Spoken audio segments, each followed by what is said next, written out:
APIs, they enable companies to lean on the expertise of each other by importing their service into their own.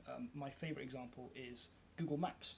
So millions of companies around the world have that embedded Google Maps on the Contact Us page. And it's not like they've gone out and launched their own network of satellites or anything. They've just taken a simple line of code from Google, paid them a fee, and pasted it onto their website. So you can think of APIs like a universal plug socket. The application plugs into the API, which connects to the service, much like your microwave plugs into the wall to get electricity. But they don't need to know anything about how that service runs, just like your microwave doesn't need to know about alternating current. And that's had these massive changes for the world of technology. So one IT leader that we spoke to in the report, a former CIO, said that without APIs, most of the modern web would not function. So they are really critical. So it's that core to the functionality Absolutely, of even the web? Yeah.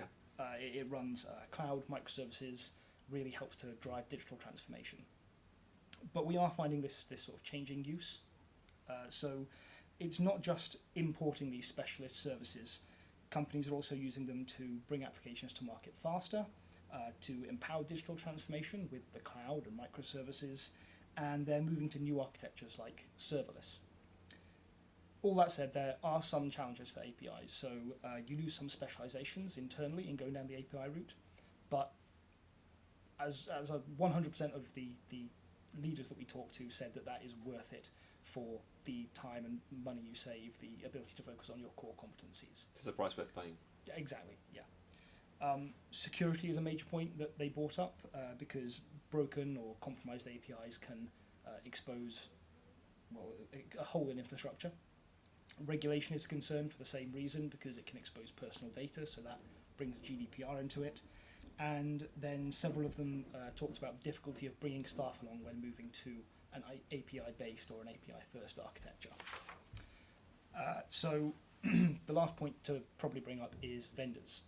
Because APIs are all written bespokely for a single application or service, there's no vendor creating APIs. Instead, they're all working on management platforms. So we've got all the big tech vendors, Google, via Apogee is there, Salesforce via MuleSoft, you've got Microsoft, IBM, AWS, all of them really. But again, as I say, they're all there through acquisitions in the space, or mostly.